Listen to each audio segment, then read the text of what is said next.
পশ্চিমবাংলায় নেতৃত্ব আছেন যাদের হাতে এখন পার্টি দায়িত্ব দিয়েছে, আর কেন্দ্রের কিছু নেতৃত্ব আছেন, তারা সব ব্যাপারে চিন্তাভাবনা করে দেখে ডিসিশন নেন। কাল মাননীয় অমিত শাহ এসেছিলেন, কালকে আমাকে বৈঠকে ডাকা হয়েছিল, তিনি আলাদা করে বসলেন, আমার সঙ্গে কথা হলো। তা বললেন আপনি লাগুন, পুরোপুরি পার্টির কাজ করতে হবে, ইলেকশনে পুরো লাগতে হবে। ঠিক আছে, আলাদা করে কি বললেন উনি আপনাকে? আলাদা করে কিছু না, ওটাই লাগতে হবে পুরোপুরি, আপনি লেগে পড়ুন। তো আমি তো বললাম আমি তো লেগেই আছি, কিন্তু পার্টি ঠিক করবো আমি কী করবো না করবো, কাজ দিতে হবে। তো বলি না ঠিক আছে, পার্টি যারা নেতৃত্ব তারা ঠিক করবেন সব। এইটা কি আপনার কাছে একটা পজিটিভ সাইন মনে হচ্ছে না? কারণ গত 8 মাস ধরে কার্যত আপনি দলের মধ্যে পুরোপুরি প্রাপ্ত। আপনি কোথায় থাকছেন, কি করছেন, কি কর্মসূচি আছে, কেউ ফিরেও দেখছে না। পার্টি তার নিজের মতো করে কর্মসূচি করছে, কোথাও আপনাকে দেখা যাচ্ছে না। হঠাৎ করে আপনাকে ডেকে নেওয়া, আলাদা করে অমিত শাহ 1-to-1 কথা বলা, এটা আপনার কাছে মনে হচ্ছে না পার্টিতে কোথাও যেন হারানো জমি ফিরে পেতে চলেছেন আপনি?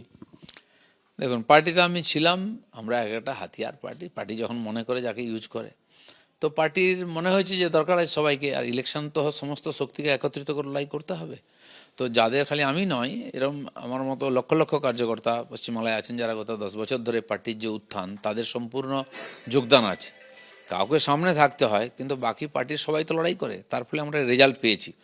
তো গতবারে কিছু হয়েছে, মাঝখানে লোকসভাতেও রেজাল্ট ঠিকমতো হয়নি, তো পার্টি মনে করেছে যে না, বোধহয় সবাই ঠিকমতো কাজ করছে না, সবাইকে করাবার দরকার আছে, সেই জন্য সবাইকে যুক্ত করার চেষ্টা হচ্ছে।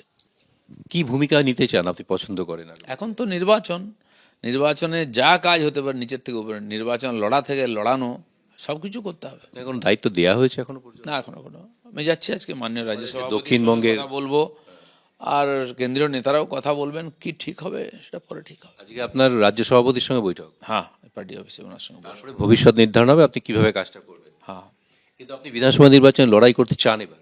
তো আমি যখন নির্বাচন একাধিকবার লড়েছি, তো আমাকে জনপ্রতিনিধি হয়েই লড়তে হবে।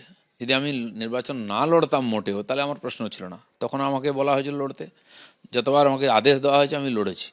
রাজনীতি লড়ার আমার ইচ্ছাও ছিল না, কিন্তু এখন তো আমি এক্স এমপি, এক্স এমএলএ, তো প্রতিনিধি হয়ে লড়াই করার গুরুত্ব বেশি থাকে।